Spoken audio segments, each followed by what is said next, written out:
Oi, bom dia pessoal, estão me ouvindo?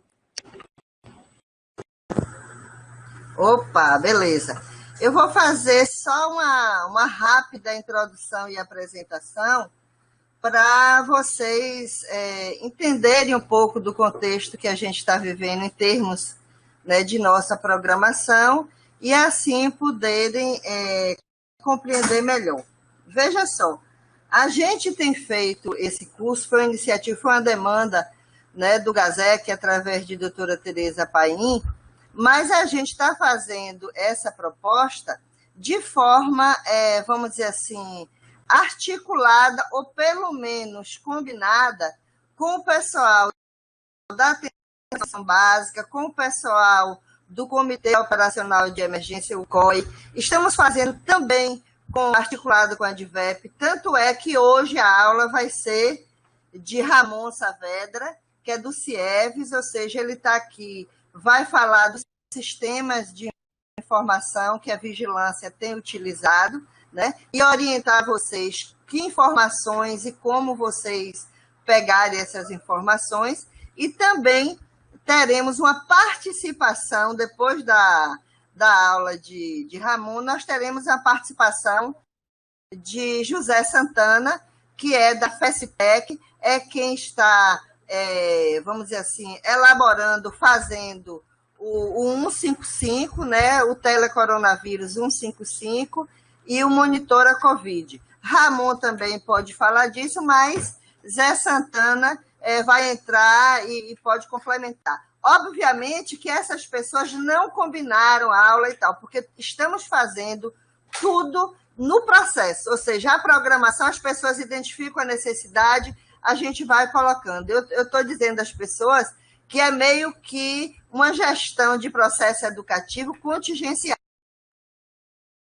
ou seja, o que vai nos conduzindo é o que está acontecendo. Então, se amanhã mudar o protocolo, a gente já vai agregar uma outra aula. Então, por exemplo, amanhã a gente está aguardando o protocolo do COI em relação ao uso do oxímetro e nossas colegas aqui, Isabela e Lilian Paula, já estão preparando essa aula para vocês, com EPIs e tal, mas a gente só vai dar aula se o protocolo sair. Se o protocolo não sair até amanhã, a gente deixa para segunda-feira. Então, é essa compreensão que a gente quer de vocês, né? Teve a primeira aula, que foi com Lorene, para poder contextualizar tudo e tal. Lorene, hoje, né, apesar dela de ser professora da UFBA e tal, mas ela também tem uma lotação aqui na escola, né? Então, Lorene é nossa docente, tem nos ajudado muito, deu a primeira aula.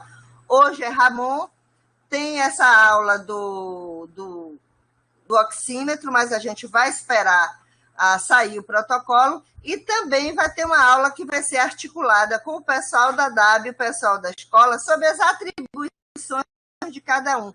Porque como a gente não está acostumado no dia a dia a trabalhar dessa forma articulada, a gente vai estar discutindo, quer dizer, o pessoal da escola vai estar conversando com vocês sobre como é que a gente tem feito a gestão dos processos educativos, e também o pessoal da DAB, do ponto de vista mais técnico, como é que tem feito esse acompanhamento. Então, a gente vai tentar juntar essas duas coisas. Então, era isso, gente. Eu queria que vocês compreendessem que a gente vai estar fazendo o cronograma e organizando o curso no processo. Então, vamos ter paciência. A gente vai precisar e quer, neste momento, poder contar com a colaboração, apoio e compreensão de cada um de vocês, que são nossos pares e principais parceiros. Temos permanentemente estado aberto a sugestões e inclusão de conteúdos, temas ou mudanças de carga horária, porque a necessidade de ampliar a carga horária ou mesmo incluir conteúdos vão seguindo as sugestões advindas não só das pessoas que são parceiras, mas da própria realidade. Por isso que eu chamo de gestão processual e contingencial, tá certo? Então, essa forma de agir de forma articulada ou integrada também impõe uma atuação interprofissional de cada um de nós e a gente vai tentando se ajustar. São horários, a gente está trabalhando remotamente, com interação virtual, então tudo isso é uma dificuldade, mas a gente vai continuar. Ontem mesmo tivemos a reunião com o pessoal do COI, com a doutora Tereza, o pessoal da atenção básica, com o pessoal da diretoria de atenção especializada, inclusive hoje a Alcina, a diretora Alcina, vai estar aqui também fazendo a participação depois da aula de Ramon, que é exatamente colocando em relação às unidades de referência, como é que vocês podem estar agindo, estar fazendo esses encaminhamentos. Então, era essa compreensão que eu queria pedir a cada um de vocês, que a gente vai estar se organizando. Como a gente fez uma apresentação outro dia e nem todo mundo assistiu, depois eu vou pegar a apresentação com os conteúdos que estão sendo processualmente atualizados, e aí a gente faz uma apresentação do curso como um todo, o que é que a gente está pensando, e aí a gente posta o vídeo no ambiente, vocês poderão ver. É isso, gente. Era só uma justificativa, que eu sei que tem algumas pessoas que estão ansiosas, o pessoal tem vindo no privado questionar, e o cronograma, que dia vai ser? Enfim, então que vocês entendam que a gente está desenvolvendo e definindo essa programação de forma coletiva, numa gestão compartilhada e numa situação que não é de normalidade. Então, o próprio curso, ele acaba sofrendo as influências do momento que a gente está vivendo agora. Então, é isso, gente. Obrigado. Fiquem com o Ramon. Muito obrigada, Ramon. Eu sei que você está muito ocupado, mas a gente agradece esse momento, mas é também uma ação que tem a participação de vocês, né? Temos conversado com Márcia São Pedro, que é a diretora da DIVEP, com o Cristiano, enfim, a gente está tentando se articular e se organizar. Então, a gente pede a compreensão de vocês, que a gente está tentando fazer o melhor possível nesse momento que a gente vive, que tudo tem sido mais difícil. Então, a gente precisa ser solidário e compreensivo com cada um e com todos nós. Obrigada. Vai lá, Ramon.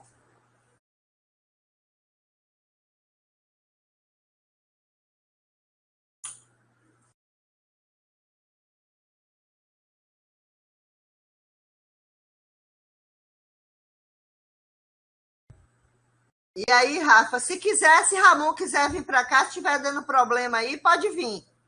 Eu saio da sala e deixo ele. Ah, beleza. Oi, Ramon. Gratidão aí, meu querido.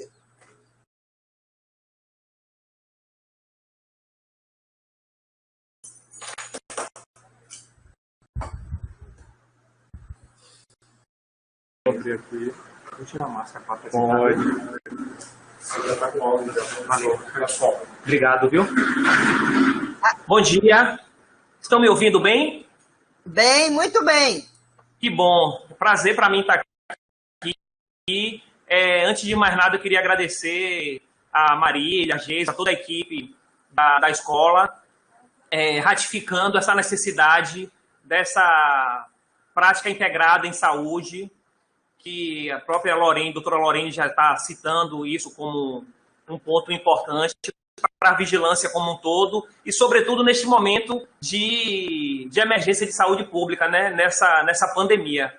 Então, minha palavra inicial é de agradecimento realmente à escola especificamente pela parceria que a gente já vem mantendo há alguns anos, e eu não acredito em fazer saúde se não for de uma forma realmente integrada e dialogada com todos os setores. Senão a gente não consegue avançar.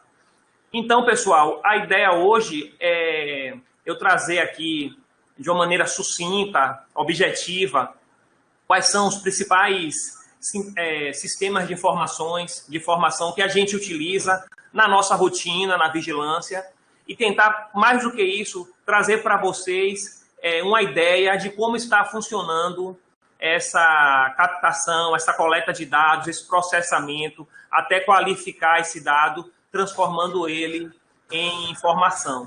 De antemão, eu já deixo claro que não está sendo fácil. vocês sabem disso, vocês na ponta, que as informações chegam de uma maneira geral de forma inconsistente, e a gente precisa tratar, a gente precisa se debruçar sobre essas informações e correndo contra o tempo, porque a situação da pandemia realmente está crítica, está preocupante para toda a sociedade. Então, eu queria começar essa conversa chamando a atenção da essência da vigilância, né? O cerne mesmo, que é essa ideia de observação contínua, de coleta sistemática de dados, no sentido de conhecer um cenário, tentar entender o padrão epidemiológico de determinada doença. E é importante deixarmos claros que isso é rotina, esse fazer da vigilância, mais do que tudo, tem que ser feito na rotina, independente de estar instalado um cenário de surto, de epidemia ou de pandemia. É justamente nesse monitoramento qualificado na rotina que vai nos dar ferramentas para a gente poder atuar oportunamente, emitir respostas rápidas e entender cenários que fujam do padrão epidemiológico que nós já conhecemos daquela doença. Ok? Então, isso é o primeiro passo importante. Essa coleta sistemática de dados é contínua e muito importante para o entendimento do cenário. E essa imagem que eu trago agora é esse ciclo, né, o ciclo da vigilância, que inicia-se desde a detecção, né, da informação. A informação é nossa matéria-prima de trabalho. Essa informação que chega de uma maneira ainda muito, na maioria das vezes, muito rudimentar. Muitas vezes não é informação, é um rumor, mas o simples rumor é necessário a investigação e uma resposta oportuna para a detecção de casos, suspeita e diagnóstico. Então, a ideia de coletar esses dados, isso é uma ideia da epidemiologia básica, desde lá de John Snow, no cenário da cólera em Londres, coletar e sistematizar dados para que a gente possa se debruçar sobre essa informação ou sobre esse dado e transformar esse dado em informação, qualificar esse dado, tratar esse dado e transformar ele numa informação qualitativa que a gente possa fazer inferências. E aqui entra uma questão importante que é nós, né, o elemento humano, na análise e na interpretação. Obviamente, baseado nos pressupostos teóricos que vão nos direcionar para as tomadas de decisão. A comunicação é fundamental, a comunicação tem que fluir num canal muito claro, muito aberto e transparente em todas as instâncias, para que a resposta chegue de maneira oportuna. E o principal disso tudo é a informação para a tomada de decisão. A informação para a tomada de decisão e para a execução da ação. Todo o nosso processo é feito com esse intuito. Então, quando eu falo que o arcabouço da vigilância, acima de tudo, é o monitoramento contínuo, sistemático, sim, mas com o objetivo final de propor medidas pertinentes de intervenção, de controle e de monitoramento. Por isso que traz essa ideia de um ciclo, porque o monitorar é o avaliar, é o reavaliar, é o replanejar e dar caminhos novos e diferentes de acordo com aquela realidade que nós queremos intervir, que está nos incomodando. Então, eu queria começar essa conversa só relembrando para vocês esses conceitos que todos nós já sabemos, mas que é importante a gente frisar. E é nesse conceito, e é nessas ideias que a gente tem esse cenário que eu vou passar aqui para vocês. Deixa eu voltar aqui Só um minutinho, viu, gente? Eu vou tentar colocar aqui o arquivo em PDF.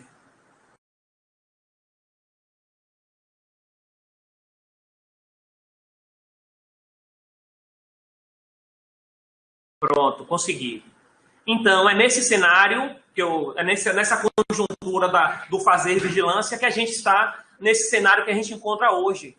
um cenário extremamente preocupante, com a gente se deparando com situações, com imagens, como está aí nesse slide, inimagináveis, que até então a nossa geração, todos nós, só conhecíamos da história, né, da literatura, apesar de ter algumas emergências de saúde públicas recentes, pandemias, inclusive, como a do H1N1 em 2009, mas o cenário que a gente vê hoje realmente são cenas que nos marcam muito. Eu tomei cuidado com esse slide de não trazer cenas tão impactantes como aquelas de cemitérios com vala comum, que já está circulando bastante na mídia, mas, por outro lado, é importante nós mantermos os pés no chão para entender que realmente é um cenário extremamente crítico, extremamente preocupante. No final de semana,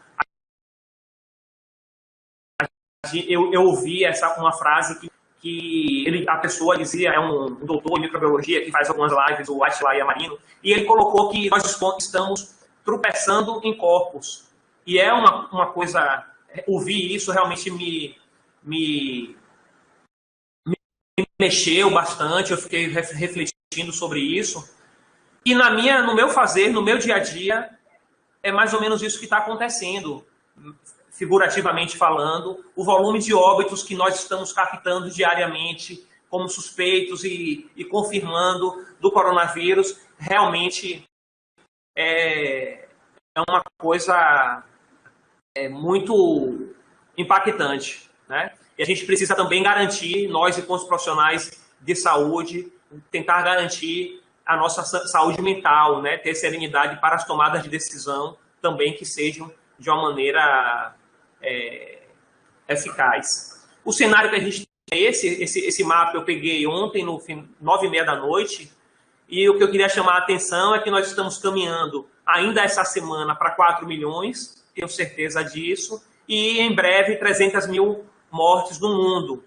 E o Brasil, infelizmente, configurando entre os 10 aqui, está entre os top 10 de casos, com 100 e tanto mil, eu não estou conseguindo enxergar aqui, e óbitos também, o Brasil já aparece com mais de 8 mil óbitos por conta do coronavírus, dados confirmados oficiais do Ministério da Saúde, informações essas que nós sabemos que tem uma característica de subnotificação aí muito clara, muito marcante. A gente sabe que a gente convive com isso. Então é um cenário preocupante.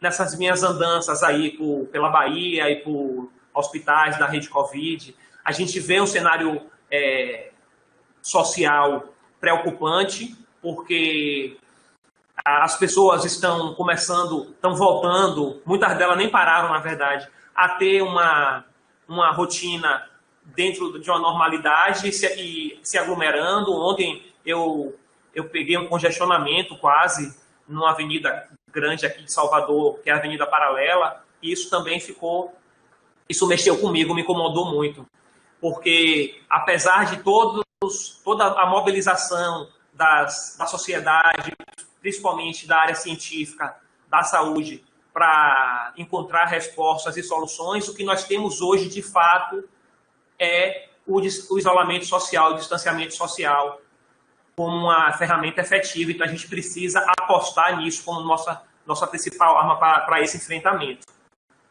E, parafraseando a professora Glória, lá do ISC, ela fala que vamos falar em distanciamento físico, mas com coesão social, para a gente ter uma ideia de que nós vamos estar separados fisicamente, mas a gente tem que continuar pensando nessa lógica da coletividade, numa rede colaborativa, como a única forma de nós conseguirmos passar por isso de uma maneira minimamente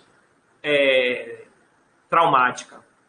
Então, a gente tem o cenário da Bahia, esses dados foram publicados hoje, e como eu falei para vocês, o número de óbitos a gente está acompanhando em tempo real, e eu já sei que não é esse que foi publicado no boletim de ontem.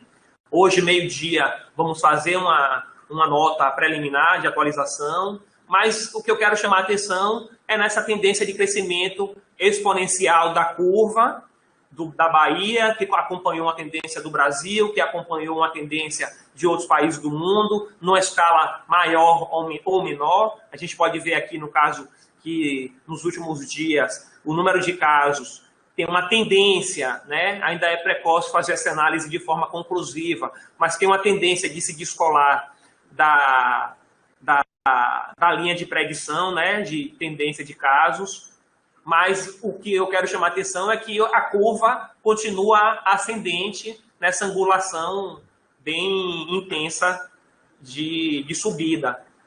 Então, isso nos preocupa, porque o volume de casos que nós estamos recebendo diariamente e o volume de leitos que estão sendo ocupados, percentualmente, né, as taxas de ocupação, isso é um sinal claro de alerta, um sinal claro de alarme, que a gente precisa intensificar essas medidas. Outra coisa que eu queria chamar a atenção no mapa aqui da Bahia é com a região centro-leste, que envolve Salvador e região metropolitana, que tem uma densidade demográfica alta, Feira de Santana também, e a região sul, que nós temos um cenário também hoje extremamente preocupante quando nós fazemos a relativização dos números com a sua população. As taxas de incidência são bem maiores do que a dessa região daqui, quando a gente faz essa relação. Então, a região de Itabuna, Ilhéus e Piauí, nós temos uma preocupação hoje diferenciada, um olhar diferenciado. Chamo a atenção também no número de notificados na Bahia hoje, 18 mil casos notificados, isso confirmados 4.301. Estamos fazendo também uma frente de trabalho para tentar identificar todos os curados e estamos tentando acelerar esse processo para ter uma ideia maior desse volume de pessoas. Então, era isso que eu queria trazer como introdução dessa conversa e a gente começar a falar agora dos fluxos dentro do cerne da vigilância para a gente suspeitar, para a gente notificar e para a gente monitorar, investigar e monitorar os casos. Então, vou trabalhar alguns conceitos agora para vocês. Espero que eu esteja falando num ritmo tranquilo. Se alguém puder sinalizar aí no chat, eu agradeço. Está muito rápido, se não está, se precisar voltar a algum tema. Eu espero que vocês estejam conseguindo acompanhar aí. Obrigado, Geisa, Rosana, Patrícia, Samanta, pelas respostas, Fabíola. Então, gente, vamos entender essas definições de casos operacionais que o Ministério trouxe, que o Ministério propôs no Guia de Vigilância do Coronavírus. De antemão, já vou colocar aqui claro que a velocidade com que as informações estão sendo divulgadas, principalmente as oficiais, que é o que tem que ser o nosso norteador, é muito rápido e ainda assim tem muitas informações que precisam de ajustes e vocês tenham certeza de que nós estamos levando todas essas demandas para o Ministério da Saúde e, infelizmente, nós não estamos conseguindo dar vazão, receber essas respostas e dar vazão na velocidade que nós gostaríamos. E eu queria já deixar claro que está sendo fundamental para nós também essas sinalizações que vocês fazem para a gente, sobretudo vocês que estão na linha de frente, lá nas investigações, na suspeita, porque nos abrem a mente para situações que não estão escritas ainda nos protocolos. E a gente sabe que mesmo revisando nota e atualizando nota e publicando protocolos, sempre vai ter uma situação ou outra que são vocês que vão vivenciar lá na ponta e que vão trazer para a gente. Ramon, esse caso aqui não está contemplado, vamos discutir e levar para o Ministério e levar para a CIEVES para tentar dirimir essas informações. Não está sendo fácil, nós estamos trabalhando num momento de muito fluxo de informações em redes sociais, para o bem e para o mal. Já se fala na chamada infodemia, né? Toda a população acompanhando pela primeira vez uma pandemia em tempo real. Mas depois a gente conversa mais sobre isso. Vamos lá. Então, aqui, o que é que a gente tem de definição de casos? São 4 definições. Eu chamei essas 3, fiz uma primeira chamada com essas 3. O que é caso suspeito para o Covid-19, no sentido de ter a necessidade de notificação oportuna, imediata, por se tratar de uma emergência de saúde pública de interesse internacional e nacional. Então, síndrome gripal, aquele quadro clássico de gripe, onde o indivíduo vai apresentar febre, vai apresentar geralmente acompanhada de tosse, mas também pode ter dor de garganta, coriza e dificuldade respiratória. Tá? Esse é um primeiro caso suspeito que precisa ser notificado. Se esse indivíduo, além desse quadro, essa dificuldade respiratória dele, avançar, né, para uma dispneia, avançar para um desconforto respiratório maior, para aquela falta de ar, ainda podendo ter também uma pressão persistente no tórax, saturação de oxigênio menor que 95% e outros sintomas, né, e outros sinais, aí já sai do grupo de síndrome gripal e entra no grupo de síndrome respiratória aguda grave, né, a famosa SRAG. E esse é um caso que vocês já conhecem. Reparem que não estou falando só do Covid, estou falando da síndrome respiratória aguda grave, onde o Covid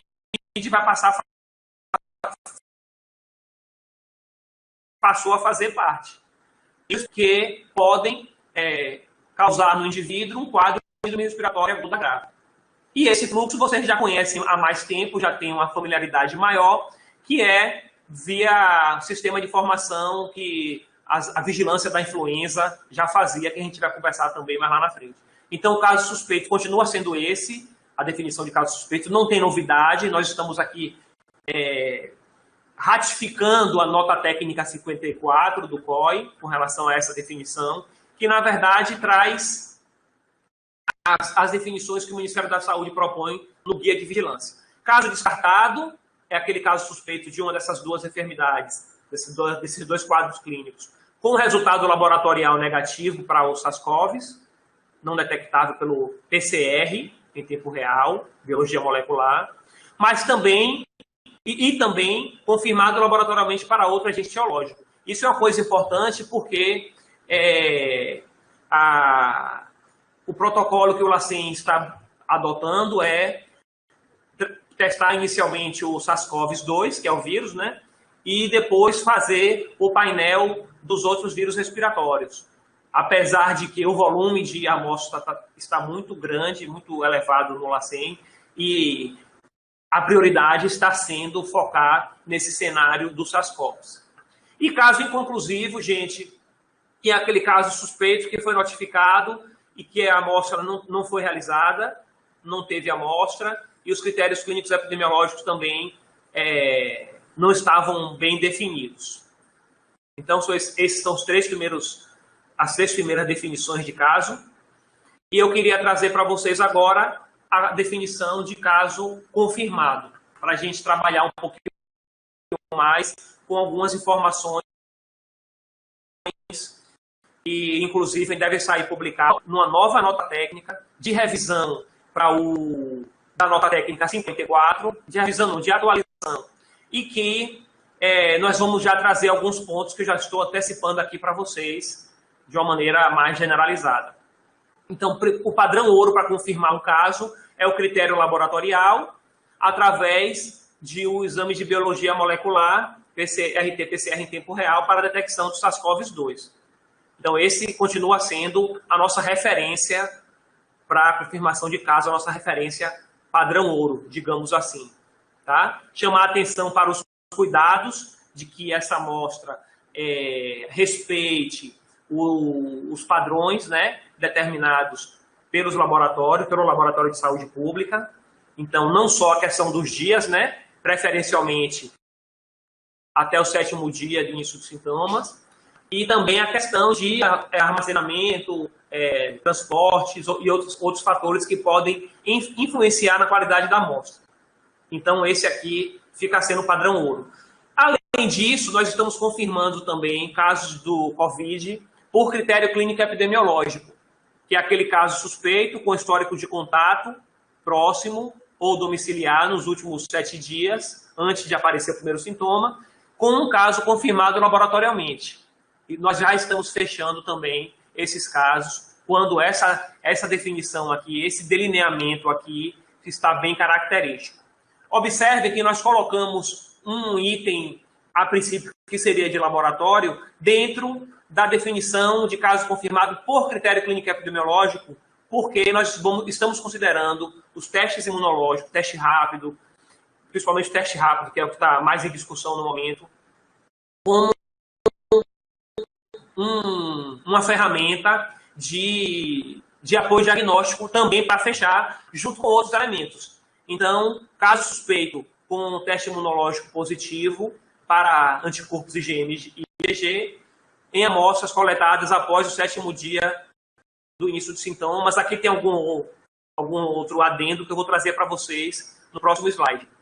Então, eu circulei aqui para a gente conversar um pouquinho mais sobre esse item, tá bom? Além disso, estamos também considerando, analisando caso a caso, fazendo análise crítica, casos suspeitos de COVID com exames de imagens compatíveis. Obviamente que esses 3 elementos podem se apoiar, né, para fortalecer a suspeita diagnóstica, e nós conseguimos fechar esse caso como caso confirmado laboratorialmente. Não, no caso confirmado por critério clínico epidemiológico, perdão. Com relação aos testes rápidos, pessoal, eu queria trazer alguns pontos que é importante a gente estar sempre atentos para tentar chegar ao máximo de fidelidade nesse resultado desse teste, porque já é um teste que não é totalmente, não tem uma especificidade alta, mas a gente precisa, por isso, a gente precisa acompanhar alguns tópicos e ficar atento a isso. Primeira coisa, o teste rápido deve atender aos critérios de qualidade que o Ministério da Saúde atribui, né? Tem que ter registro da Anvisa, mas não só registro da Anvisa, tem que ter a validade do Instituto Nacional de Controle de Qualidade em Saúde. Então, a princípio, são aqueles testes que o Ministério da Saúde está distribuindo, ou outros de uma lista mais reduzida, e que também já foi publicizado em materiais do Ministério, que são validados também. Outra coisa importante é que a gente está considerando ainda que o teste única e exclusivamente, isoladamente, sem outros elementos investigatórios, não exclui completamente o diagnóstico da COVID, o teste isoladamente, não exclui completamente o diagnóstico, tá? Então, ele entra como apoio diagnóstico. O resultado deve ser interpretado por um médico profissional de saúde, né, com outros elementos para auxiliar essa definição, essa confirmação, e devem ser investigados todos os casos testados e positivos, investigados minuciosamente para estabelecer os vínculos epidemiológicos entre eles. Então, é isso que eu queria refletir com relação aos testes rápidos. Nós ainda temos muitos pontos, muitas janelas, muitas lacunas em abertas com relação a esse entendimento. A gente sabe que toda a sociedade está se mobilizando muito em direção a esse mecanismo, né, de testagem, como se fosse a grande resolução, e a gente sabe que a gente precisa ter muita parcimônia no uso desse equipamento para determinar um caso. Então, e como eu já falei, ainda existem algumas lacunas que a gente vai dirimindo e tentando articular com vocês e levando isso para o nível federal e para as instâncias também científicas para tentar dirimir essas lacunas. Critérios de coleta, pessoal. Biologia molecular, RT-PCR em tempo real. Nós estamos, esse slide aqui está repetindo ipsilíteres o que está na nota 54. Ou seja, aquele mesmo cenário que vocês já conhecem, que a gente sabe que não resolveu todas as nossas necessidades e todos os nossos anseios, tá? A gente está tentando entender melhor essa dinâmica, mas o que está válido hoje para critério de coleta ainda é o que está na nota 54. Sempre estamos no processo de discussão e a gente precisa estar sempre aprofundando e aprimorando isso. Com relação ao teste rápido, a gente está delineando como critério para coleta pacientes com quadro clínico epidemiológico compatível com COVID, ou seja, já está se abrindo mais essa utilização, né? Porque se ele aparece lá como critério clínico epidemiológico, né, para definição de caso, então a gente já está abrindo ele para pacientes com quadro clínico epidemiológico compatível, tá certo? Então isso aqui já dialoga um pouco com a pergunta que o Celeste Jacobina está fazendo, se não se confirma o diagnóstico. Isoladamente não é o cenário ideal. O ideal é a gente buscar outros elementos que consiga minimamente convergir para que aquele caso é suspeito. Elementos clínicos e elementos epidemiológicos. Profissional de segurança pública em atividade de segurança pública, profissionais de saúde, também era para aparecer aqui, contato domiciliar de profissional de saúde ou de segurança pública em atividade. Então, aqui é profissional de saúde e de segurança pública, pessoal, no segundo item. E pessoas com 60 anos ou mais, sintomáticos ou não, residentes em instituições de longa permanência ou portadores de comorbidade. Essa é a nossa proposta no momento para a utilização dos testes rápidos. Lembrando que as informações e os processos estão sendo constantemente revisados e, necessariamente, a gente vai precisar redirecionar aí de acordo com as demandas. Certo, pessoal? Até aí a gente falou de definição de casos e critérios de coleta, tá? Para tentar a gente acompanhar essa linha de raciocínio do fluxo. Além disso, a gente precisa notificar uma notificação imediata por se tratar, como eu já falei, de emergência de saúde pública, a Covid-19. Então, é um evento de notificação compulsória imediata. O que é que a gente tem hoje de elementos para notificação oficial, formal, que já entra direto no sistema de vigilância? São dois sistemas, o SUS-VE, que é um sistema novo, eu vou contar rapidamente a historinha dele, e CIVEP-Gripe. Tá? Tantos os casos de síndrome gripal, quanto os casos de síndrome respiratória aguda grave hospitalizado, bem como óbito por síndrome respiratória aguda grave, mesmo que não tenha sido hospitalizado, devem ser notificados no prazo de 24 horas, a partir da suspeita. Um quadro de síndrome gripal, esse primeiro retângulo aqui é síndrome gripal, tá? O quadro clássico de gripe.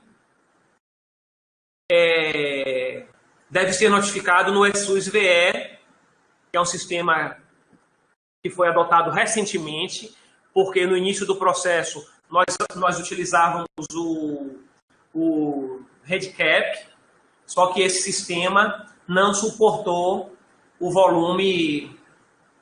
grande volume de casos que estavam entrando e começou a ser difícil trabalhar nele, processar informações nele. Então, adotou-se o SUS-VE para notificação da síndrome gripal apenas. E aí já abre um outro nó para a gente, vocês sabem disso também muito bem, porque nem todos os casos de síndrome gripal vão ter coleta laboratorial e eles vão ser notificados no SUS-VE e, por conta disso, eles ficariam em aberto sem encerramento. Tá? E os casos de SRAG, da síndrome respiratória aguda grave, vão entrar, como já se entrava antes os outros vírus respiratórios, no CIVEP-Gripe, que vocês já conhecem, é um sistema que já existia. Vamos falar dele separadamente.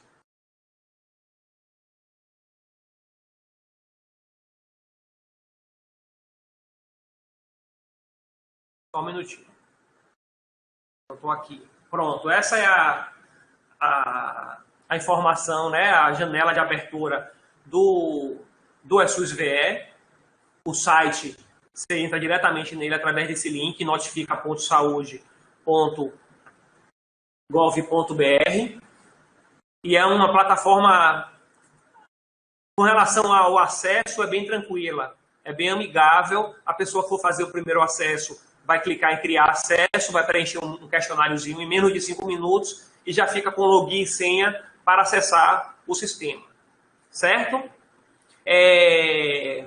Eu não vou entrar no passo a passo do eSUS aqui, porque isso já foi abordado por mim, o eSUS VE, e por Aline, da DIVEP, o CIVEP Gripe, numa telesaúde que está disponível, numa web palestra da telesaúde que está disponível.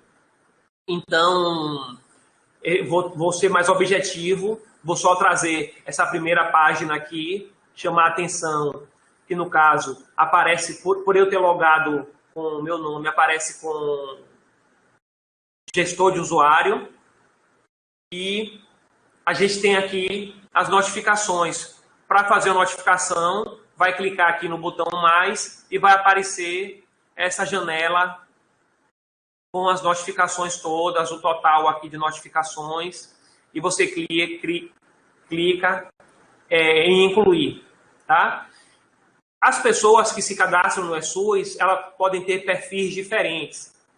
O perfil notificador é aquela pessoa que criou acesso e vai ficar inserindo as notificações. Tem o perfil municipal, o gestor municipal, que tem acesso a todas as fichas que foram inseridas naquele município, e o gestor estadual e o gestor federal, respectivamente.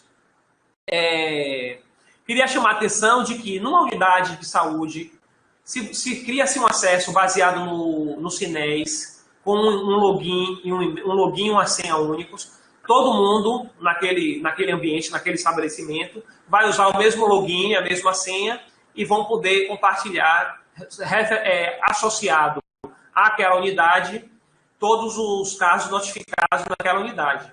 Então, talvez seja um fluxo melhor. A outra opção seria cada profissional de saúde criar o seu login e sua senha.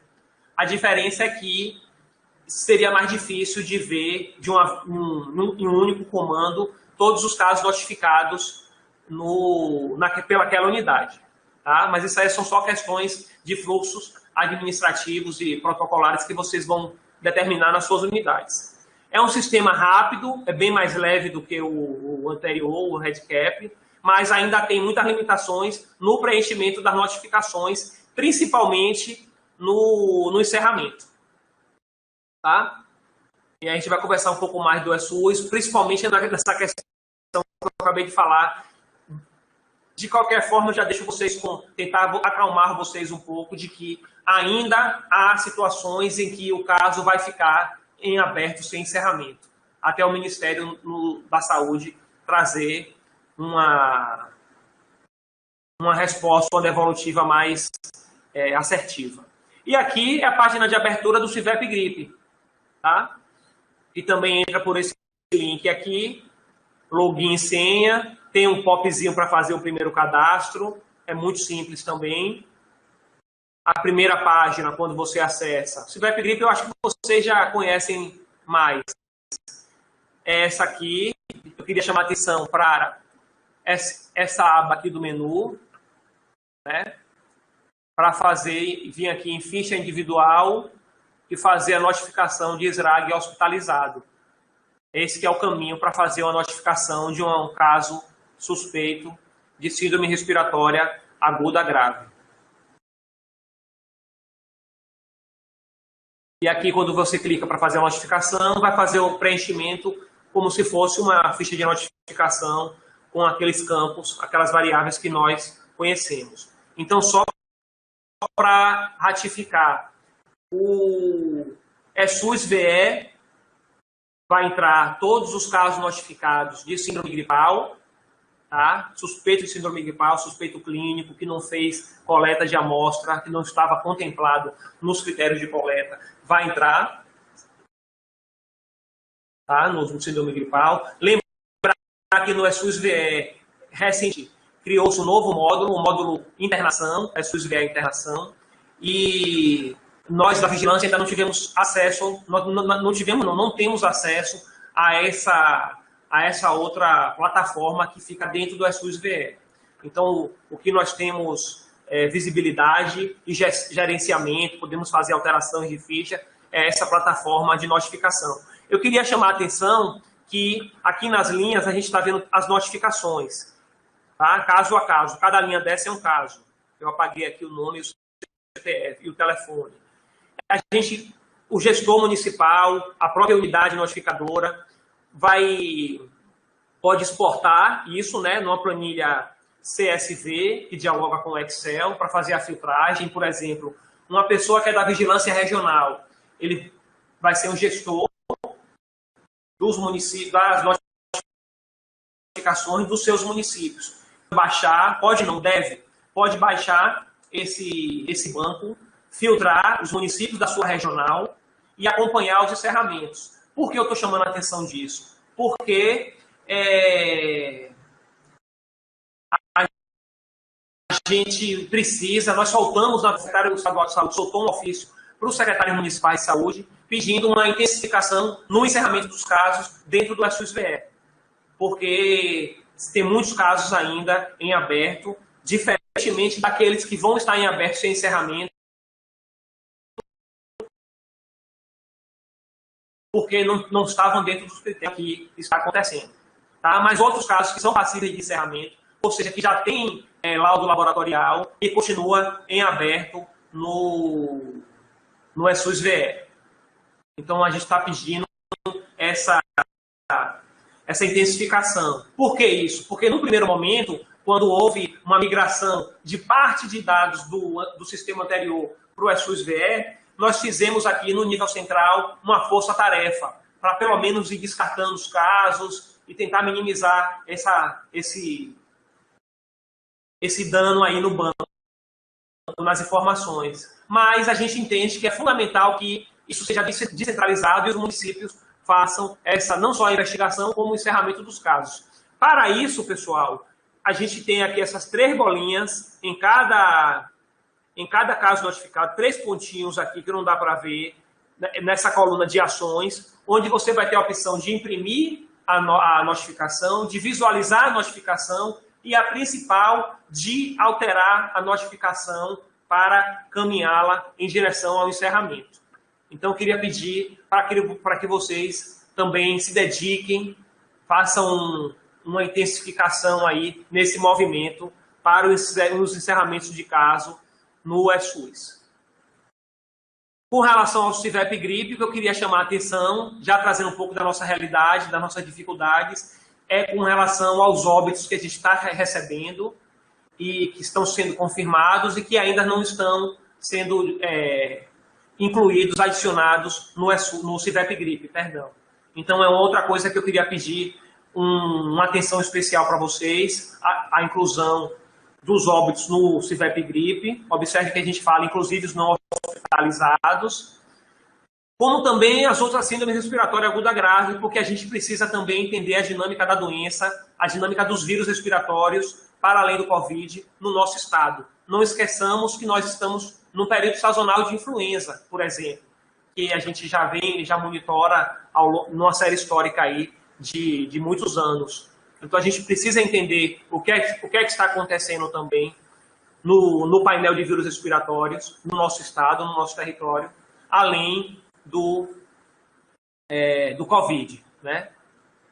E aqui vem aquela questão que a gente tem dialogado muito via e-mail, via telefone, via WhatsApp, e a gente, de antemão, se coloca aberto para todas essas questões. Eu queria, inclusive, agradecer principalmente as regionais de saúde da Bahia, as referências técnicas, porque como a gente mantém um diálogo mais intenso com eles, eles trazem muitas demandas que vocês da atenção básica trazem para eles, e que a gente discute, que muitas vezes eu nem participo ativamente, mas estou acompanhando o diálogo entre as referências regionais, e isso nos ajuda muito no sentido de tentar mitigar esses ruídos, aí, essas arestas, que infelizmente já chegaram prontas, já chegaram dessa forma quando os sistemas foram adotados. Isso é um problema nosso, é um problema no município, é um problema nas regionais, é um problema nos estados, nas unidades federadas do país, e nós estamos levando isso com frequência para nossos outros fóruns de discussão, a exemplo da Rede CIEVS Nacional, a exemplos do CONAS e das reuniões da CIB, tá bom? Então, essa questão do encerrar casos, eu queria falar para vocês que, antes de ler esse slide, o Ministério da Saúde continua orientando que os casos que não consigam ser encerrados, por não haver critério de laboratorial ou por não entrar nenhum desses critérios aqui desse slide, é para continuar sendo mantido em aberto, tá? E o DataSUS está trabalhando estatisticamente com um regramento para que, depois de X dias, que eu não sei precisar quanto vai ser, do caso no sistema SUS-VE em aberto, ele encerrar. Não sei se é como não especificado ou como inconclusivo. Síndrome gripal não especificada, talvez. Como a gente tem no SRAG, aquele indicador do não especificado. Não conseguiu identificar o vírus. Então, foi a última orientação que eu recebi do CIEVS Nacional, que esses casos ainda devem continuar em aberto, aguardando essa orientação do DataSUS. Pelo que eu entendi, vai ser uma coisa, quando acontecer, vai ser uma coisa automática, vai ser um comando, uma fórmula que o DataSUS vai aplicar. Fora isso, a gente vai confirmar laboratorialmente se o paciente tiver resultado positivo. Lá no ESUS tem as opções do tipo de teste que foi realizado. A gente pode confirmar clínica epidemiologicamente se não houve exame, mas o paciente relata histórico de contato próximo nos últimos dias. E a gente vai descartar se o exame foi negativo para o COVID-19. Tá? É outra dificuldade também, porque na evolução do caso para encerramento, a gente sempre fica na dúvida do que colocar. Né? Se não tiver feito o exame, a gente pode até pensar em esperar determinados dias e colocar como cura. Mas ainda assim a gente tem a dificuldade de encerrar. De uma maneira geral e sucinta, como eu já falei na abertura da apresentação, eu trouxe esses fluxos de novidade mesmo que a gente teve e que, já falo de novo, continuamos discutindo permanentemente. É a questão do uso dos testes rápidos para fins de definição, né, de casos. Lembrar que a informação é fundamental elemento para a gente conseguir avançar nesse momento tão turbulento que nós estamos passando e ainda tem uma enxurrada de fake news, com as redes sociais cheias de informação para o bem e para o mal. A gente precisa saber filtrar isso, então tentem segurar a ansiedade naquele momento em que a gente recebe aquela informação de uma nova droga descoberta, de um novo formato. Enfim, a gente segurar essa ansiedade no repassar, no disseminar a informação. Às vezes a gente quer ser o primeiro a publicar, ou então a gente recebe e vai repassando. Vamos tentar minimamente, verificar a fonte e a fidedignidade dessa informação, porque está claro que nós estamos vivendo um momento de disseminação descontrolada de informações. E grande parte delas não são verídicas, ao exemplo do estudo recente com relação à antivacina, né? Em que 7 a cada 10 brasileiros já tinham disseminado pelo menos uma informação inverídica sobre vacinas. Acho que é isso, pessoal. Vou tentar deixar um tempo agora para a gente tentar discutir alguns temas. Eu não li ainda as mensagens, vou ler agora, mas eu queria pedir que casos específicos, pontuais, vocês tragam para mim, eu vou levar eles todos e vou tentar discutir. A gente sabe que vocês, mais do que ninguém, na vivência do campo, têm essas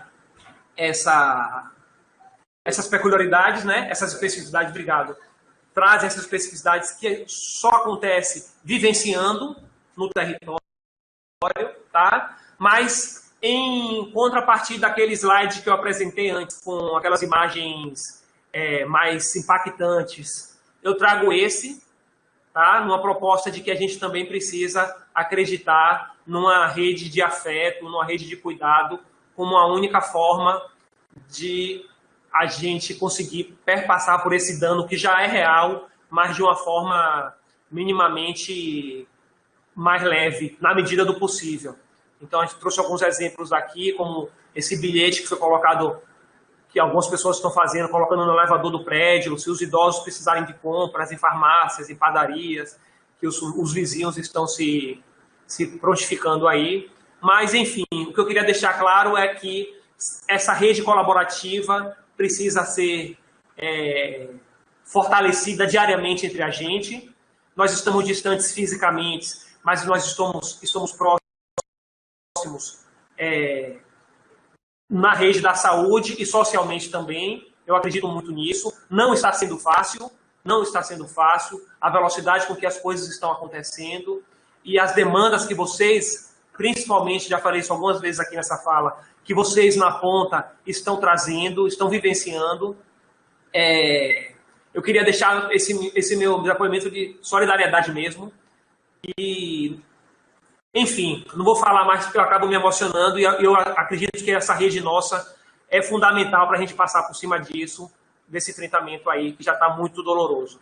Obrigado a todas, obrigado a todos, mais uma vez, ratificar aí essa parceria, feliz em estar vendo vocês aqui, Lorene, as colegas da Regional, Cida, Jailma, todas vocês.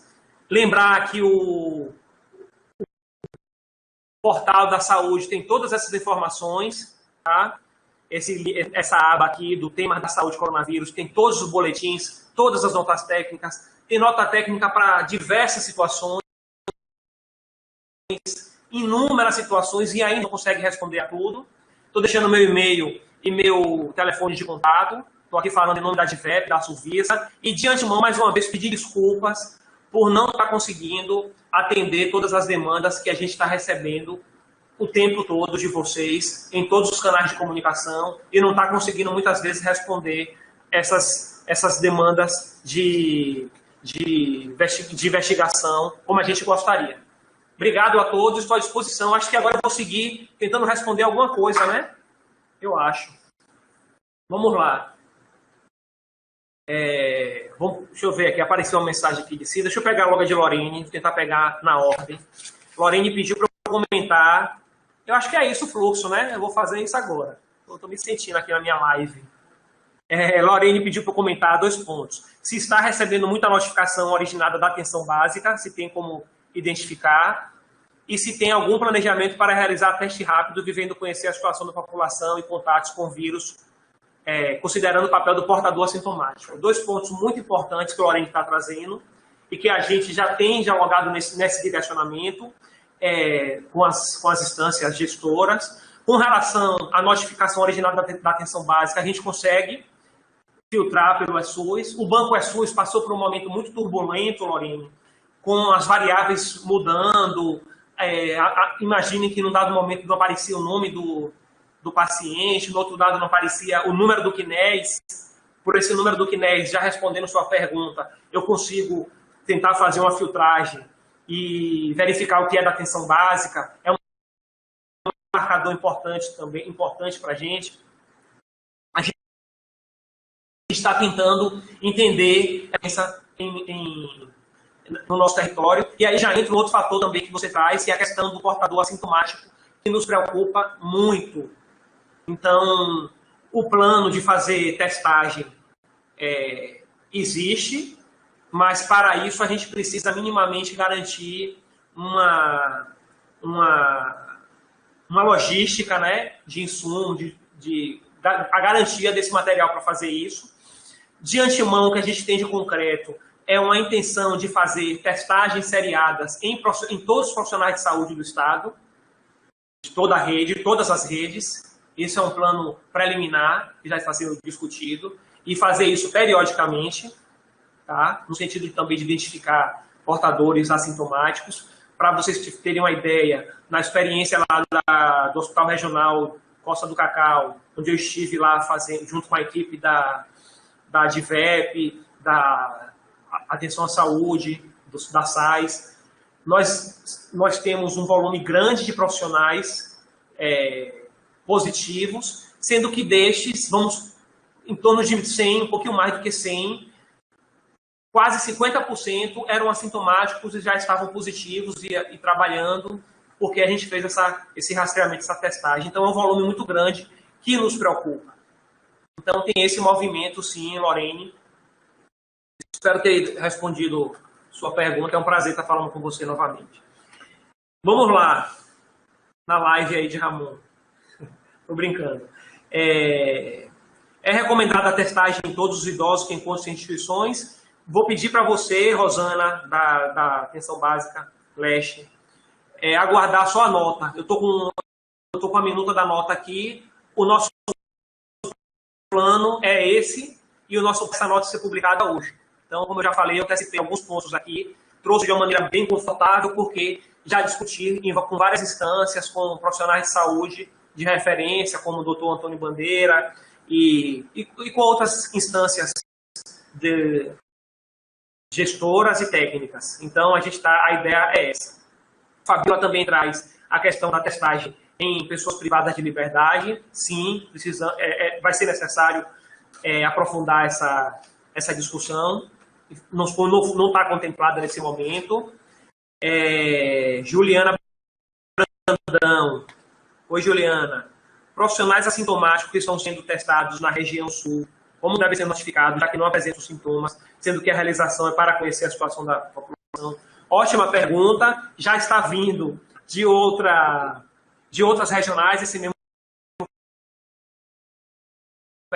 essa mesma pergunta, considerando que é o intuito de fazer testagens seriadas. Então, a gente está vendo como é que isso vai entrar. Não tem uma resposta ainda. É uma ótima pergunta, mas me deixa numa situação, numa sinuca de bico, porque a gente não sabe como é que isso vai entrar. Então, eu estou me comprometendo de antemão para levar isso para o Ministério da Saúde para ver quais são as opções no encerramento, tá bom? Tem algumas perguntas aqui que já foram faladas sobre os profissionais de saúde sendo testados. O descarte também na evolução é um problema, Thelma, isso aí. Com relação à eficácia do laboratório, é outra questão que estão perguntando bastante. Com relação à eficácia do laboratório, a gente precisa ser muito crítico, a gente precisa tomar muito cuidado, obrigado, com relação aos critérios para a coleta, tá? Se está sendo naquela janela oportuna em que não vai nos dar um resultado mais próximo do real, resultado fidedigno. Eu segui aqui, que já estou vendo que tem uns colegas nossos lá da DAI, que vai participar também. Bom dia. Enfim, deixa eu ver o que é que tem mais aqui. A de Lorena eu já falei. Eu vi alguma coisa aqui que Helder está considerando que o teste rápido deve ser realizado a partir do 8º dia. É isso que eu falei, Helder. Como coletar PCR após esse período, uma vez que a coleta de PCR é preferencialmente entre 3 e 7º dia? Corre o risco do teste rápido ser positivo e o PCR coletado após a realização de um teste rápido ser negativo. Isso é um risco que acontece e a gente tem que tentar, Helder, atender.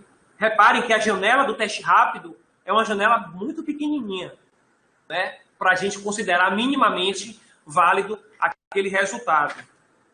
E a gente precisa tentar atender, nesse caso que você está trazendo, um ponto de interseção que minimize ao máximo, desculpe a contradição, mas que minimizem ao máximo esse risco de ter um resultado não satisfatório.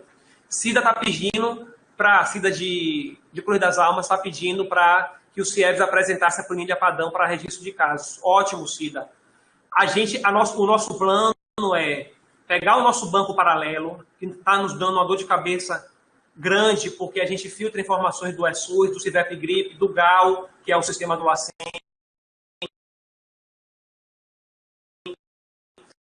alimenta ele, tirar, né, estratificar da matriz do Estado por macro-região e compartilhar com vocês, caso a caso, nominalmente, para a gente tentar analisar e tentar minimamente diminuir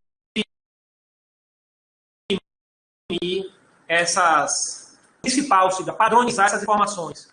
Nós estamos capturando informações, por exemplo, de hospital, por busca ativa, através da rede do núcleo de epidemiologia, e que as informações não chegam de uma forma uniforme, e isso dificulta muito a análise. Tá certo? Eu respondi a maioria das perguntas, sei que não foram todas, mas a maioria, e eu queria abrir a fala aí para as colegas que estão aí, as colegas da DAI, prazer revê-las, e me colocar aqui à disposição ainda para o que for necessário.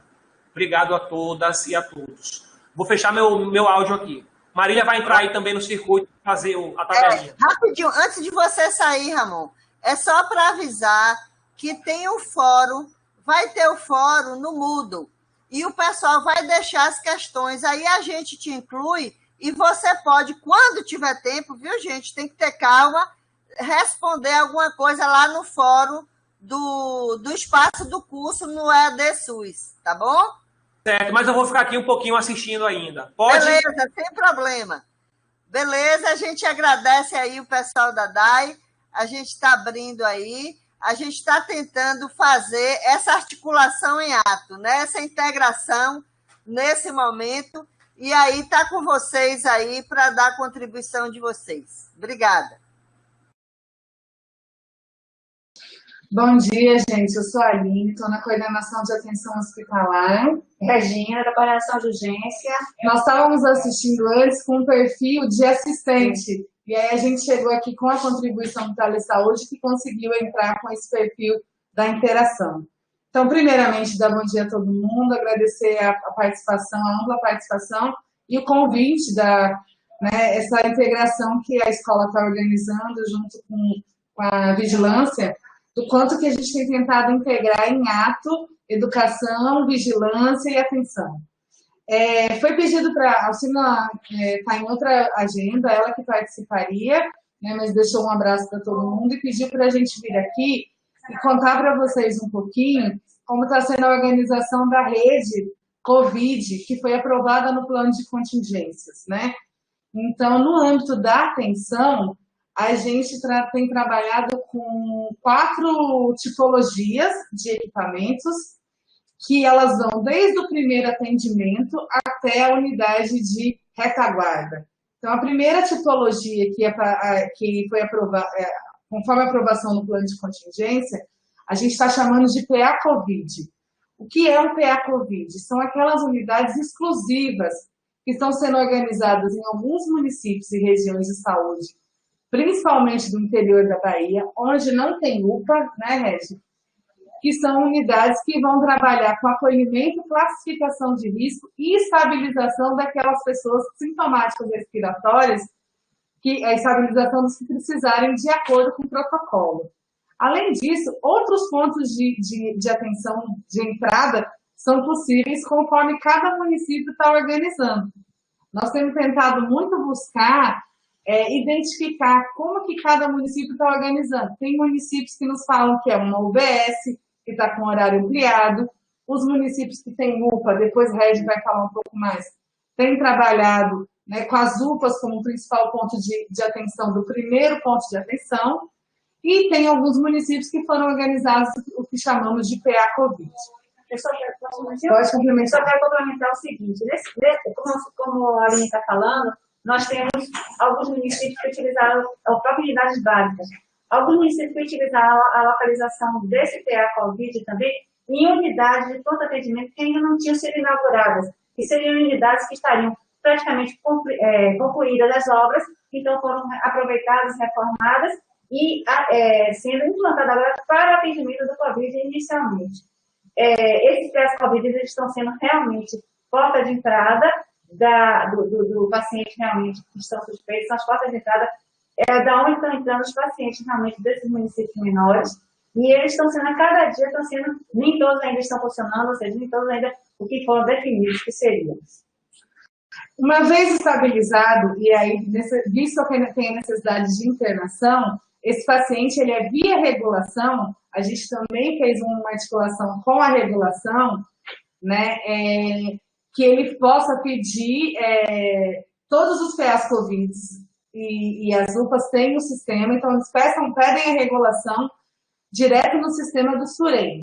Uma vez estabilizado, né, a ideia é que peça a regulação. Se é um paciente muito crítico e precisa de um leito de UTI, ele vai para o que a gente está chamando de unidade de referência.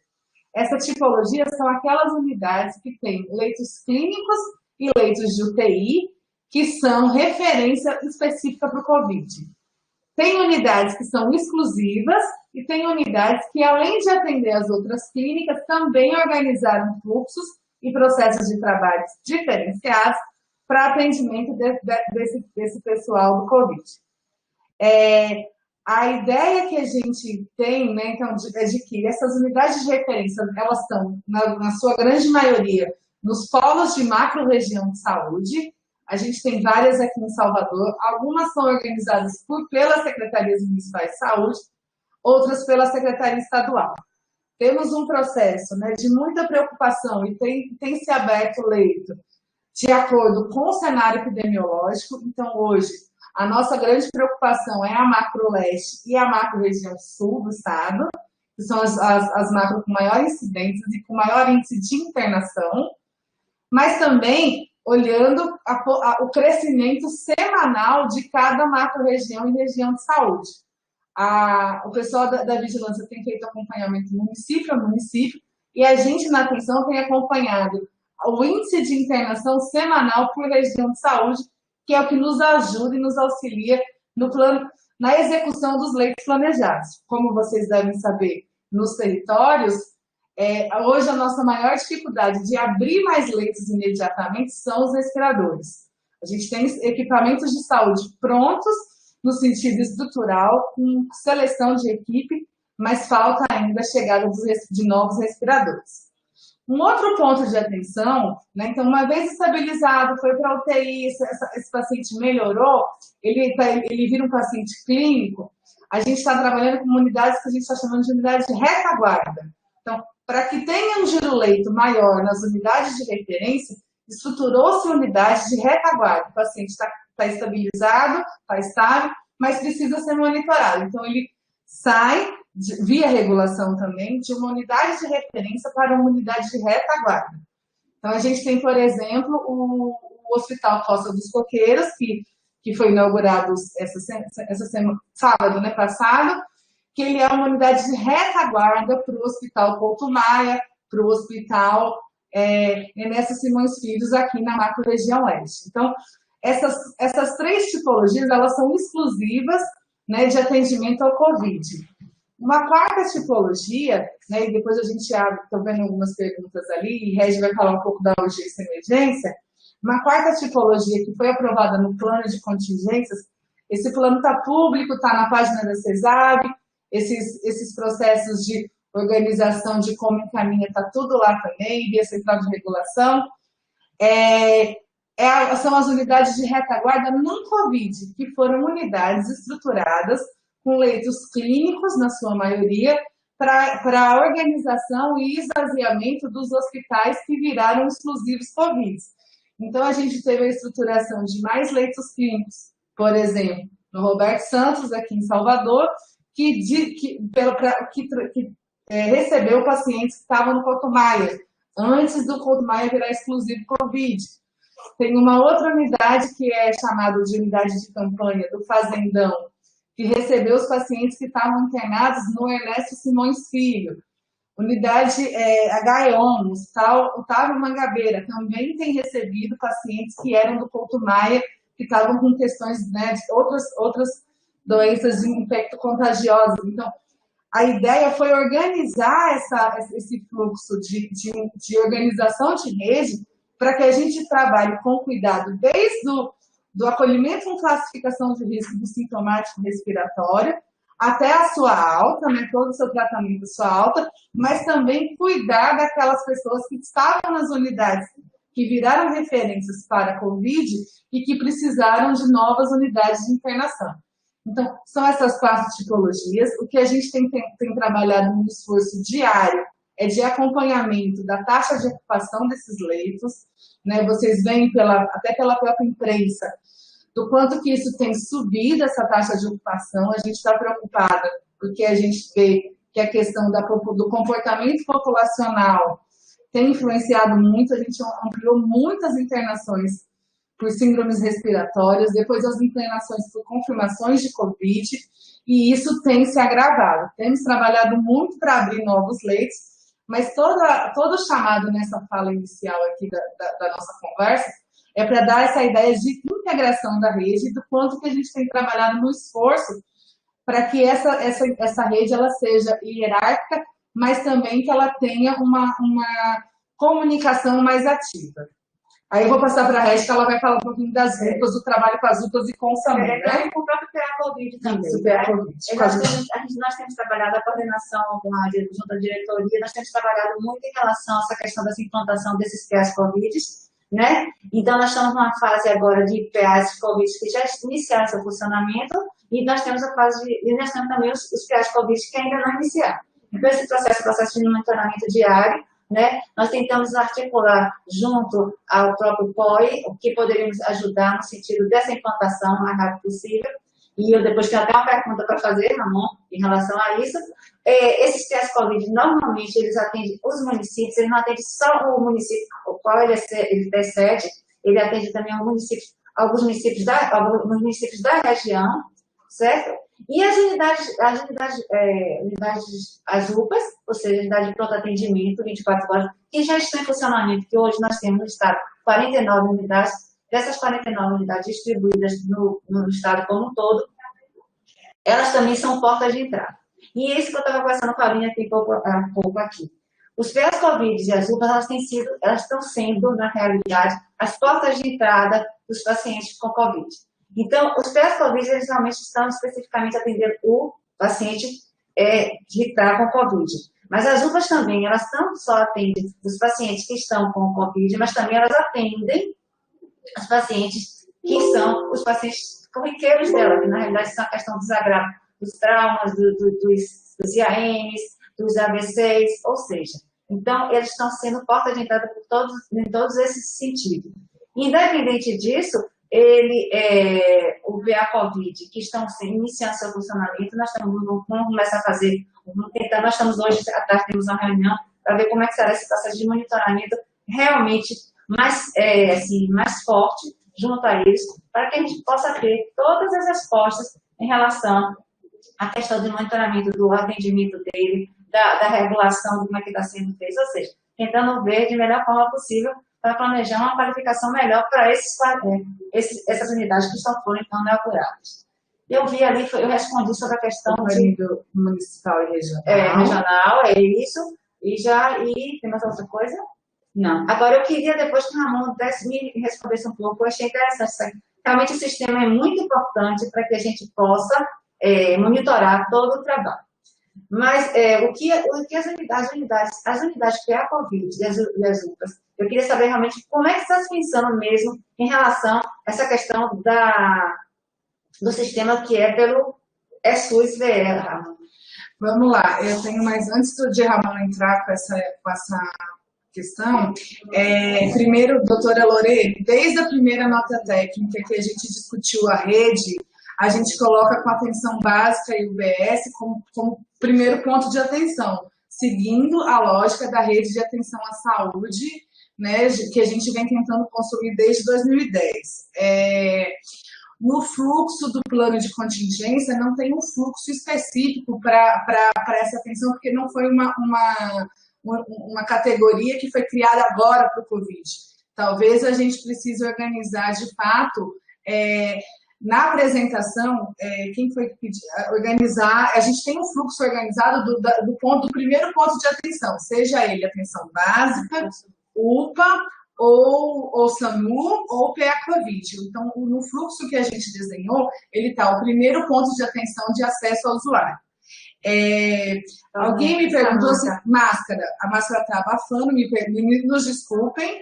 E aí, Simone coloca se a gente teria como projetar um slide. A gente até tem, Simone, uma apresentação sobre a rede Covid.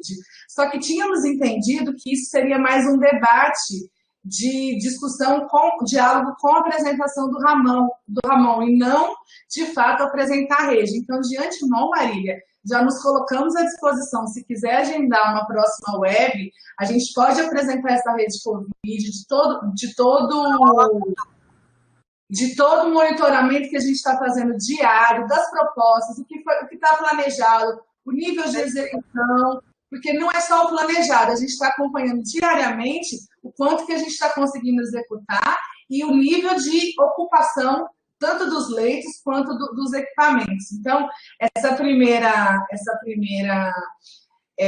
entrada aqui da DAI, a gente tinha entendido que era mais como um diálogo mesmo, e não como uma apresentação, mas a gente se coloca à disposição. Ok.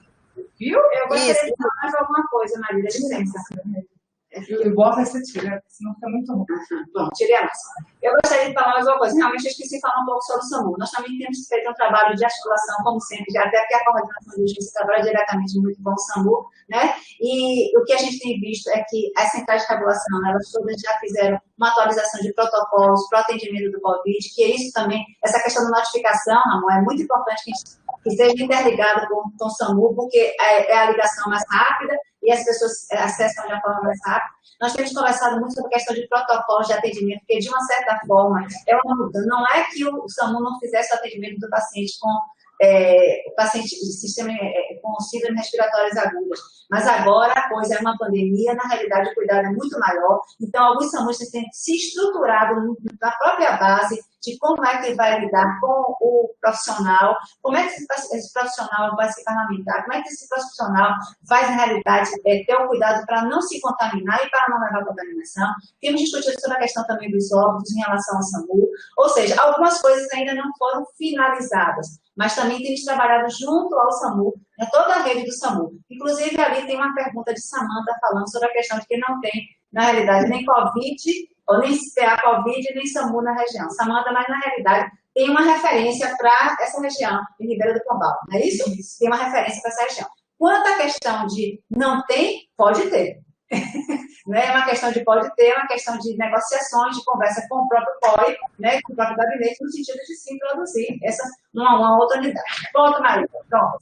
Pronto. Não, era só para dizer que queria agradecer demais a vocês. O convite foi feito realmente ontem, ou seja, a gente está organizando em ato a partir das necessidades que vão surgindo. Então, hoje, vocês já colocam isso, a gente já vai articular junto com vocês para segunda ou terça-feira uma aula com vocês, e aí vocês vão poder se apresentar. A gente está agregando as sugestões não só dos participantes, né, dos discentes, mas também dos parceiros, que é toda a área técnica da CESAB, inclusive a DAI. Então, eu queria agradecer. Foi ontem esse convite, na hora da reunião que a gente teve com o COI, com a doutora Tereza e tal, e aí logo depois eu conversei com a Alcina, eu digo, Alcina, essa informação talvez seja importante. Ela disse, não, a gente fala, e agora vocês estão demandando, a gente vai reservar uma sala e a gente informa para o pessoal o horário e tal, e a gente faz isso. Ainda vamos ter uma aula sobre o papel de cada um, sobre utilização do oxímetro, sobre EPIs. A gente está tentando contactar para falar um pouco dos estudos, o que é que apontam, e da fisiopatologia com o doutor Badaró. Eu estou aqui tentando conversar com ele, e hoje me emocionou uma ligação de Júlio Lene, que é médico lá de Ilhéus, que é tutor do Mais Médico, é professor, foi meu colega do doutorado, saiu da intubação, acho que ontem ou hoje, e se colocou à disposição também para dar uma aula. E aí a gente vai articular com o Júlio e vamos ver uma aula de alguém que acabou de sair da intubação, que é um professor, que é um colega, entendeu? Enfim, a gente também vai agregar essa aula. E outra sugestão que surge, esse curso, ele vai seguindo. Enquanto tiver a gente nessa coisa, de repente sair um protocolo novo, um novo estudo, a gente vai agregando. E vamos aqui, através desse espaço, nos encontrando, nos aproximando e interagindo em ato e articulando em ato. Então, obrigada, gente. Segunda ou terça, a gente encontra com vocês de novo. E agora eu queria chamar o José Santana. Está por aí? José Santana, vai entrar, ele é da FESFTEC, da Fundação de Saúde da Família, e ele ficou de falar sobre o telecoronavírus 155, as possibilidades de uso, e o monitor a Covid. Rafael, ele está entrando, Rafael? Cadê que não está? Não estou vendo.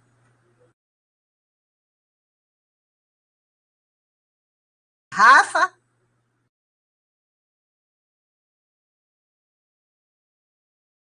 Oxe. Rafael, me ajuda aí. Cadê Zé Santana, meu Deus?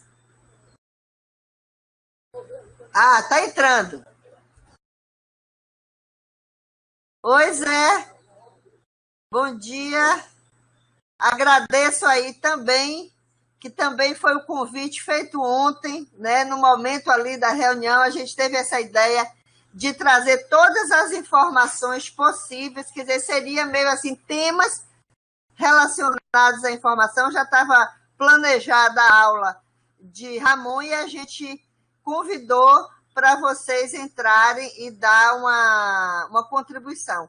Então, Zé Santana vai falar aí das possibilidades de uso do telecoronavírus 155 e do monitor a Covid, né, para ver como é que a gente pode estar utilizando. Obrigada, Zé, um abraço para Carlão, obrigada, FESF, que é outra parceira, né, que está aí nessa luta, junto com a CESAB, junto com o governador Rui Costa, junto com o secretário Fábio, doutora Tereza, que idealizou esse curso e pediu para a gente fazer, a DAB, a DIVEP, a DAI, a SAIS, enfim, estamos todos juntos, gente. Vocês da região, dos municípios, a gente vai cada dia aumentando esse elo, essa corrente, essa rede, entendeu? Em defesa da vida.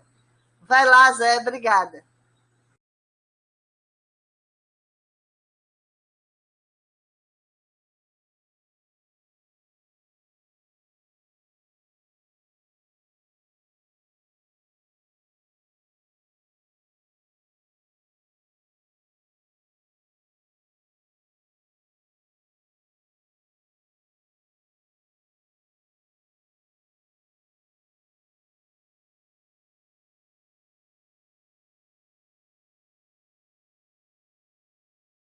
Não estamos ouvindo, eu não estou ouvindo. Será que é algum problema?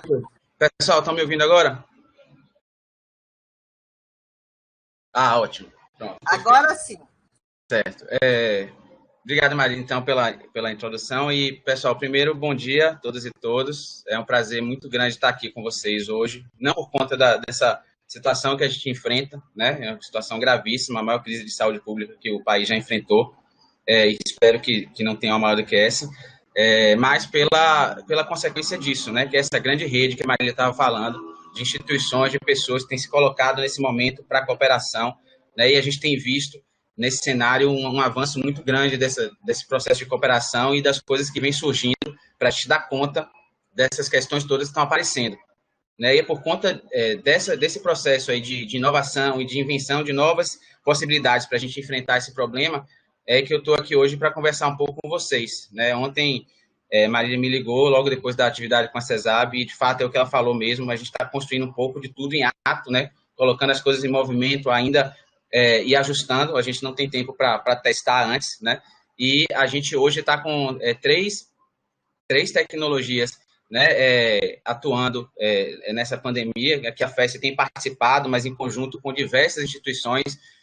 Eu vou falar algumas aqui, mas se eu esquecer, enfim, são muitas, né? Então, obviamente, o governo do Estado, com a CESAB, a SECT, a Secretaria de Educação, do Planejamento, o Consórcio Nordeste, né, a Fiocruz, as universidades, tem empresas que têm se parcerizado, né? Enfim, é uma rede grande que está colocada para disponibilizar essas soluções, né? Então, hoje, as que estão já efetivamente em funcionamento, são as que a Maria falou, o Telecorona 155, que está desde março, né, em funcionamento, e o Monitora Covid, que é um aplicativo que está funcionando desde abril. Eu vou falar um pouquinho sobre ela, são estratégias complementares, e tem uma outra que está em articulação com o Consórcio Nordeste, mas que vai servir, obviamente, aqui para a Bahia também, que é a sala de situação, que os governadores vão acessar todas essas informações geradas tanto por essas soluções, quanto também as informações geradas, abertas, né, geradas pelo Ministério da Saúde, as informações geradas pelas vigilâncias, que aí fechando uma rede que visa, além de cuidar do paciente e orientar o paciente, também gerar informação para a decisão. Tá? Então, assim, indo bem para a parte objetiva, primeiro, o 155 Telecorona, não sei se a Alisson está aqui assistindo, a Alisson é nosso diretor de Ciência, Tecnologia e Inovação, ele está liderando esse projeto na FES, né? Então, o 155, ele é uma solução em que permite que o usuário do SUS, enfim, o cidadão, né, mais do que o usuário do SUS, o cidadão, todos são usuários do SUS, né, mas independente de ter plano ou não, todo cidadão do Estado, ele, em caso de dúvida ou de necessidade, ele entra em contato através do número 155, gratuito, e ele vai ser atendido na retaguarda composta por estudantes de medicina e médicos, né, que se organizam para prestar a melhor orientação possível a esse cidadão. O 155, ele funciona das 7 às 19, já são mais de 1.000 voluntários atendendo nessa retaguarda, eles se cadastram, né, tem uma plataforma em que eles se cadastram, são avaliados, né, e admitidos para poder prestar esse apoio à população. Eles recebem a ligação dos usuários, respondem as dúvidas, registram esse atendimento, né, inclusive com sintomáticos, e dão as orientações necessárias de cuidado em casa ou de busca ao serviço de saúde. E aí esse serviço já está consolidado há mais tempo, já tem uma integração maior, né, com a vigilância, a CESAB, então a vigilância tem participado mais de perto desse processo, e enfim, é um serviço, nessa estratégia, um serviço que está à disposição para o usuário buscar o serviço.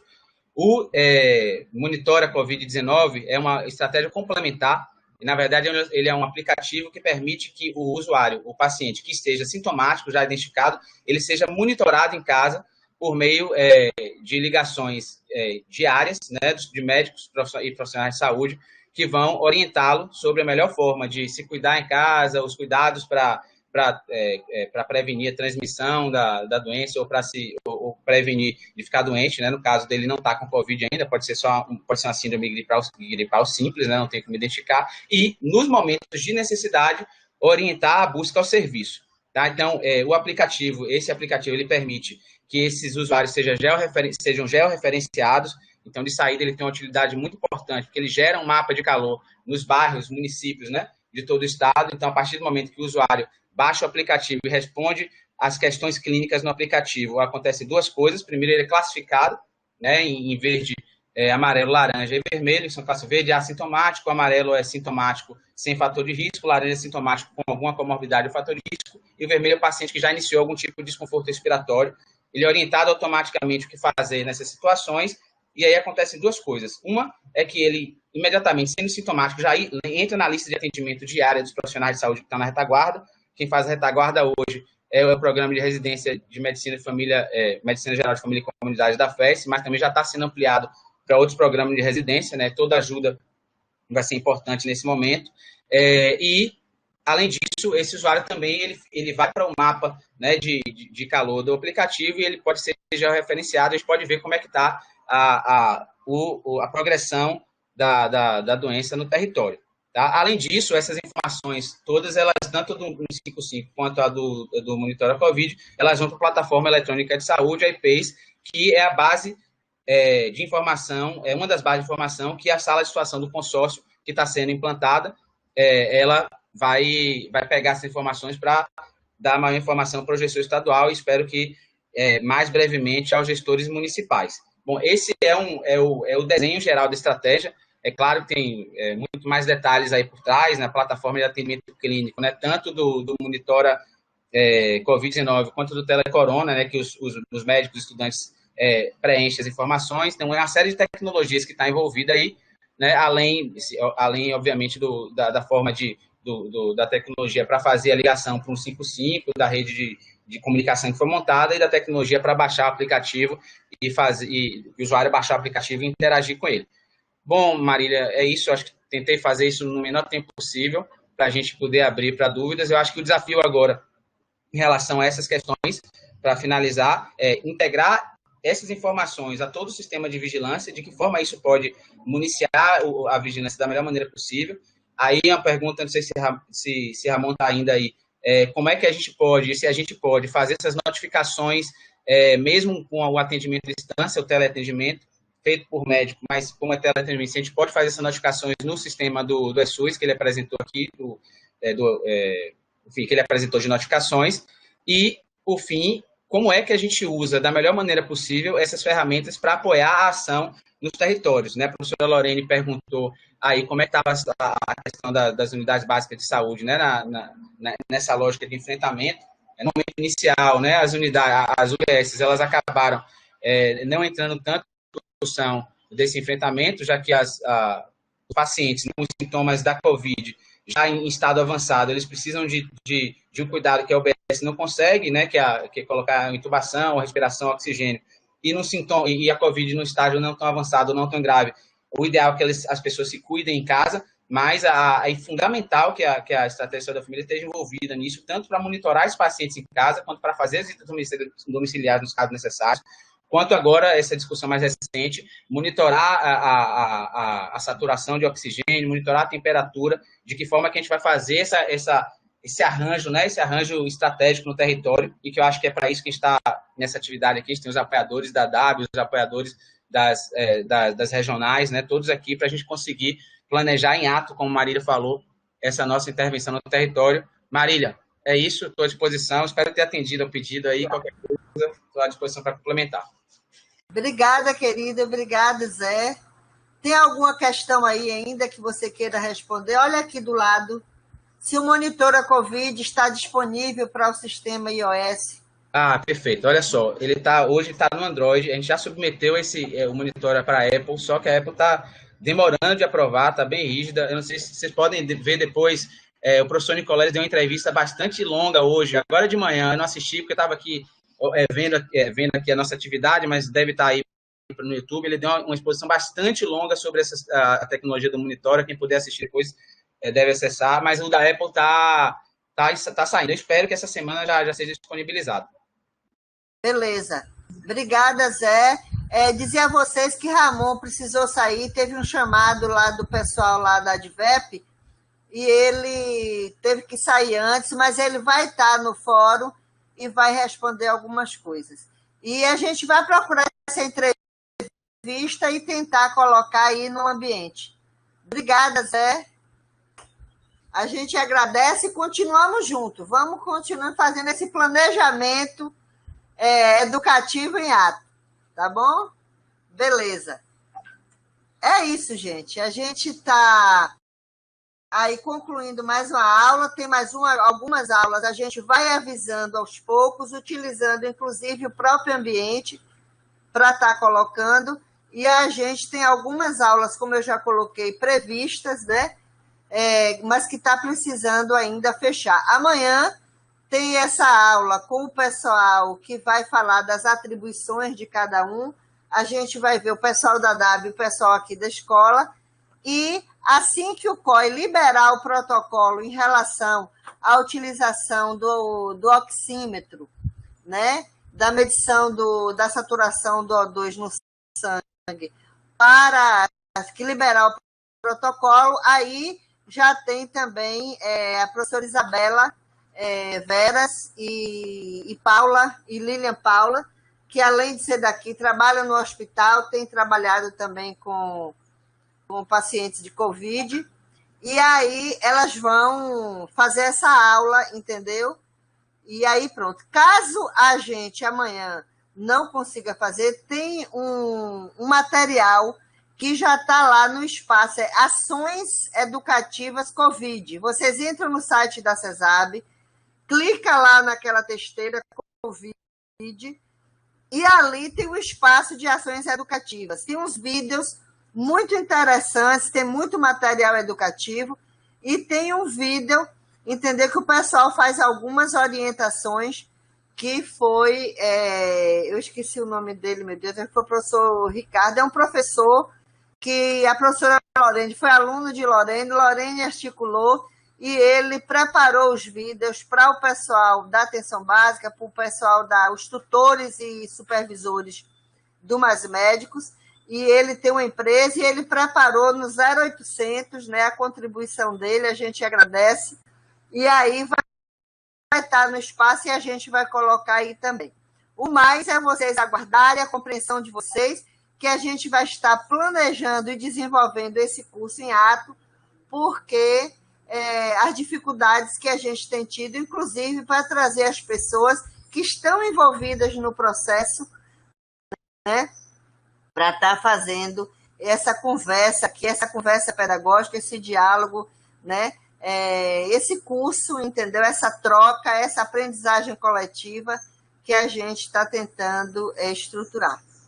Então, Ricardo Zantieri, isso, a web aula, né, do professor Ricardo, né, que foi Lorene que articulou, que a escola trouxe, que a gente agradece muito, está lá no espaço e a gente vai trazer também. Já postaram aqui, ó, o pessoal que sabe fazer, já postaram aqui do lado, ó, na testeira, e aí vocês podem aqui no bate-papo, vocês podem pegar, que são aulas interessantes, e aí vocês vão fazendo. Mas amanhã vai ter essa aula, esse bate-papo com o pessoal aqui da escola e com o pessoal da DAB. Se a gente conseguir articular com o doutor Badaró, quem sabe a aula de doutor Badaró também já seja amanhã. Na próxima semana a gente tem DAI, ou doutor Badaró, se não der para entrar amanhã, e com Julio Lene, que vai também dar contribuição. Eu vou perguntar a ele o que é que ele quer falar, o que é que ele acha importante, porque ele também trabalha